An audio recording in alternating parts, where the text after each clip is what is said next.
এ বলার মুসলমান, বড়র বড় আসেনি? আছে। সব থেকে বড় কে?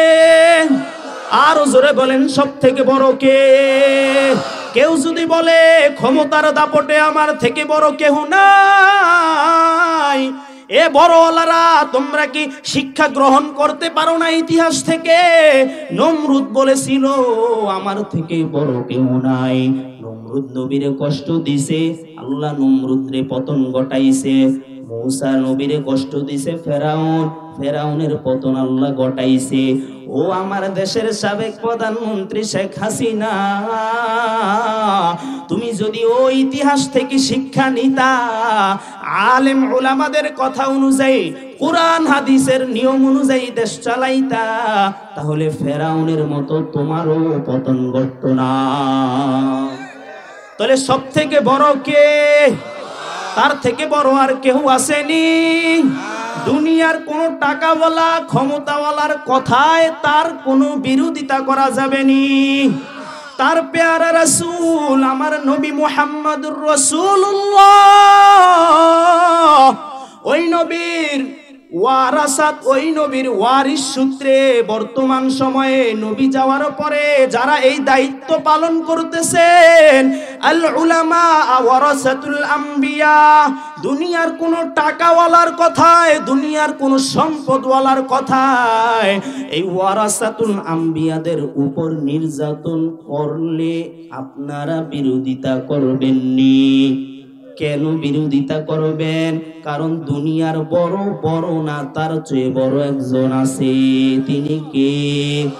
এ মুসলমান ইমানদার, ওই যে ইসকন নামক এক শয়তান, এই শয়তান ওই স্বৈরাচারী সরকারের একরকম দালাল। ওই দালালের বিরুদ্ধে আলেম উলামারা যদি আপনাদেরকে ময়দানে ডাক দেয়, নিজের সন্তান এতিম হবে এই কথা চিন্তা করবেন না, নিজের স্ত্রী বিধবা হবে এই কথা চিন্তা করবেন না। আলেম উলামারা ডাক দিলে, ডাক দেওয়ার সাথে সাথে জান জীবন যৌবন লয়া ঝাঁপায়া পড়বেন। এমন কে কে আছেন? দুটি হাত তুলে আল্লাহরে দেখান। লিল্লাহে তাকবীর, আরো জোরে লিল্লাহে তাকবীর। বিপ্লব মানে জীবন দেয়া বসে থাকা নয়, সে কোনদিন আসবে না রে করো যদি ভয়। বিপ্লব মানে জীবন দেয়া বসে থাকা নয়, সে কোনদিন আসবে না রে করো যদি ভয়। আসবে বিজয় রক্ত আর জীবনের বিনিময়, আসবে বিজয় রক্ত আর জীবনের বিনিময়। বিপ্লব মানে জীবন দেয়া বসে থাকা নয়, সে কোনদিন আসবে না রে করো যদি ভয়। লড়াইয়ের ওই ময়দানেতে যেতে তোমাকে হবে, প্রয়োজনে সব রক্তটুকু জমিনেই ঢেলে দিবে। লড়াইয়ের ওই ময়দানেতে যেতে তোমাকে হবে, প্রয়োজনে সব রক্তটুকু জমিনেই ঢেলে দিবে। তবুও তোমায় লড়তেই হবে, মানিবে না পরাজয়। তবুও তোমায় লড়তেই হবে, মানিবে না পরাজয়। বিপ্লব মানে জীবন দেয়া বসে থাকা নয়, সে কোনদিন আসবে না রে করো যদি ভয়। ঠিক কিনা? কোথা থেকে কোন বিন্দেশি শকুন আমার দেশে এসে সেবার নামে বসলো জুড়ে মির্জাফরের বেশে। কোথা থেকে কোন বিন্দেশি শকুন আমার দেশে এসে সেবার নামে বসলো জুড়ে মির্জাফরের বেশে।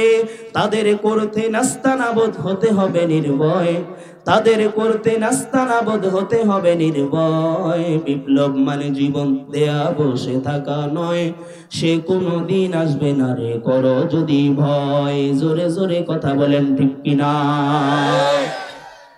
তাহলে বড়র বড় আসেনি? সব থেকে বড় কে?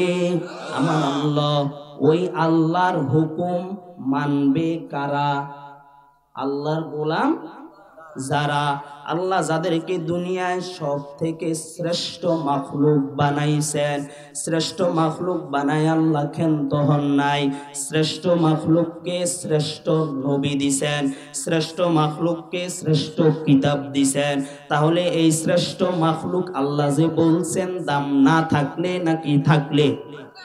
দাম যদি থাকে তাহলে দাম কেন হইছে? আপনাকে আল্লাহ শ্রেষ্ঠ মাখলুক বানাইছেন দুনিয়ার কোনো কারণে না, আল্লাহর কোনো স্বার্থ এখানে নাই। আল্লাহ বলতেছে, আল্লাহকে যদি প্রশ্ন করা হয় আল্লাহ আসমান কার, আল্লাহ বলে আমার না। বলে কেমন? বলে বাবারে যদি জিজ্ঞেস করে ও ভাই তোমার সন্তানের গায়ের এই জামা বানায়া দিছে কে? বলে আমি। বলে জামা কার? বলে সন্তানের। বলে সন্তানের হাতের এত সুন্দর ঘড়ি, বলে কার? বলে সন্তানের। বলে স্ত্রীর গায়ে এত সুন্দর জামা, বলে কার? বলে স্ত্রীর। বলে বুঝলাম না বিষয়টা। বলে বুঝবা কেমনে? ওরে জামা বানায়া দিছি আমি, কিন্তু জামা আমার না। ওরে যদি জিজ্ঞেস করো সন্তান কার, তাহলে বলবো সন্তান আমার। আল্লাহ বলে এরে দুনিয়ার মানুষ, এ আসমান আমি আল্লাহর না। যদি কেউ জিজ্ঞেস করে আসমান কার, বলে আসমান আমার না। বলে জমিন কার? বলে জমিনও আমার না।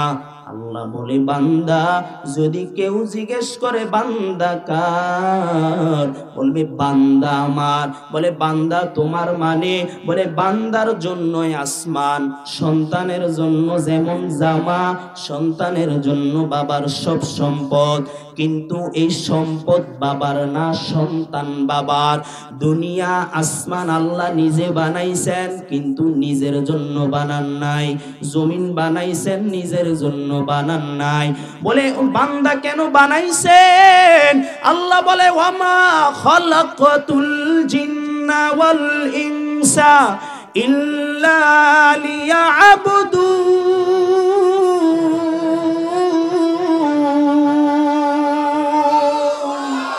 এরে বলার মানুষ, আল্লাহ বলে ওয়ামা খলাকতু, আমি সৃষ্টি করেছি আল জিন্না ওয়াল ইনসা, আমি মানুষ এবং জিন জাতিকে একটা কারণে সৃষ্টি করেছি, অন্য কোনো কারণ না। ইল্লা লিয়াবুদুন, আমি মানুষ এবং জিন জাতিকে এক কারণে সৃষ্টি করেছি, সেটা কি? ইল্লা লিয়াবুদুন।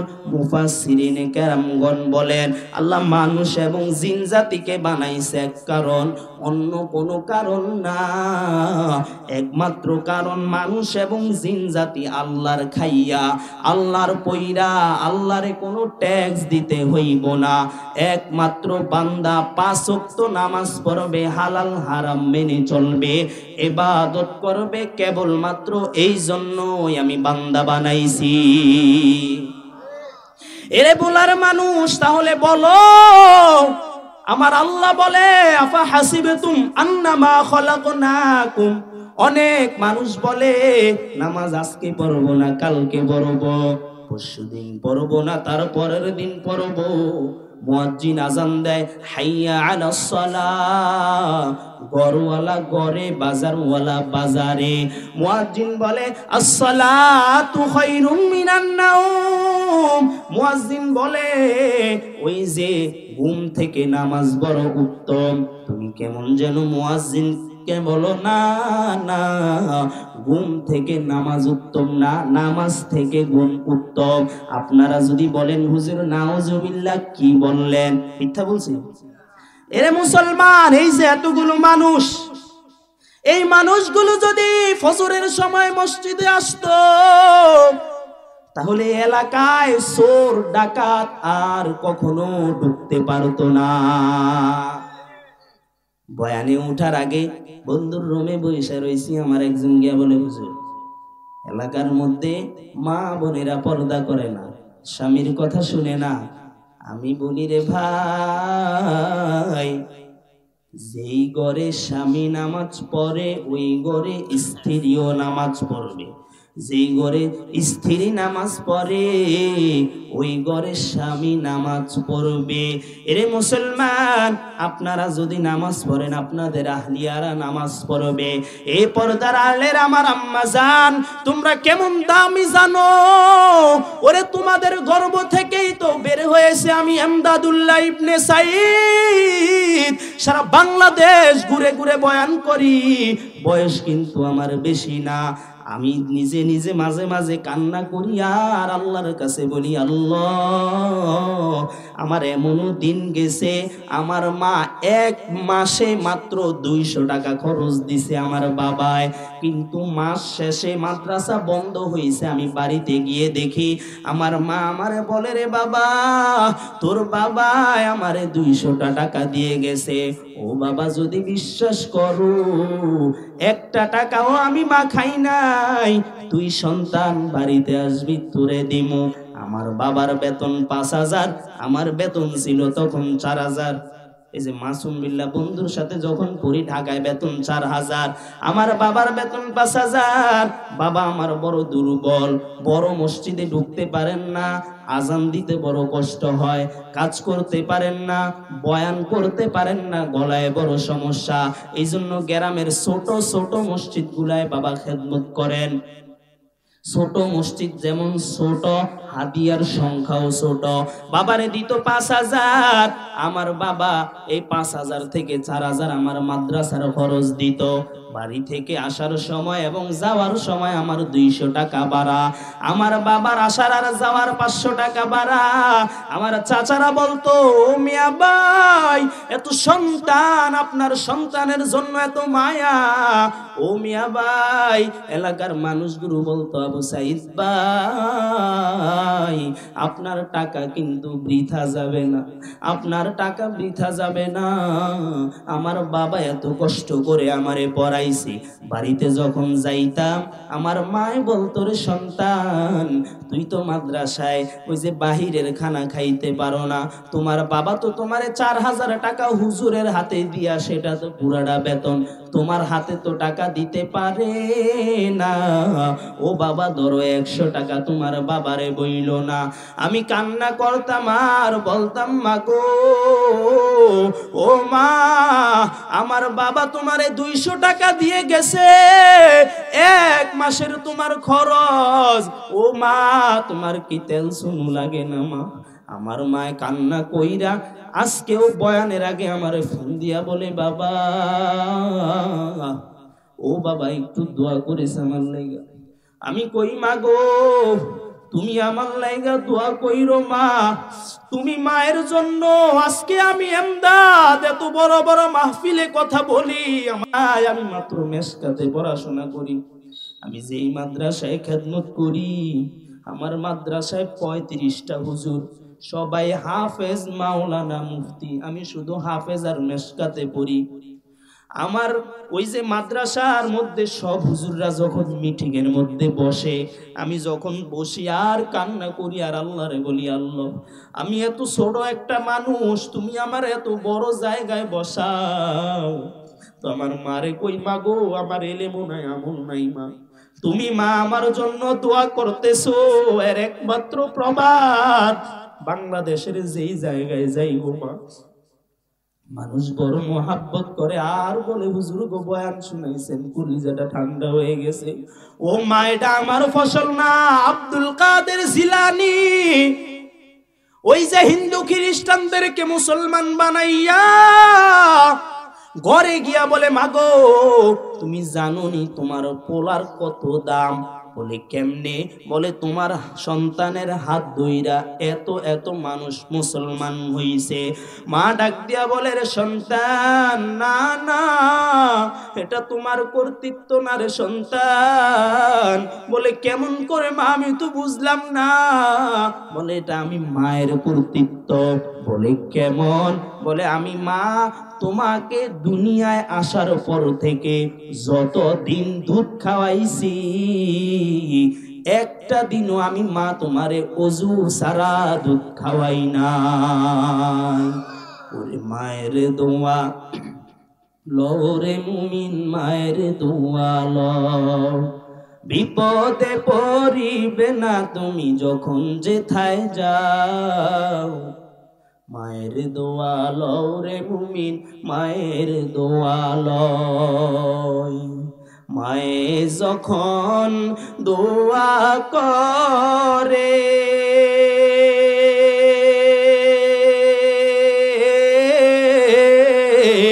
চলে যায় আরশ প্রাণে, বলে মা দোয়া করে বাইজিদের ওলি বানাও, মায়ের দোয়া লও রে মুমিন, মায়ের দোয়া লও।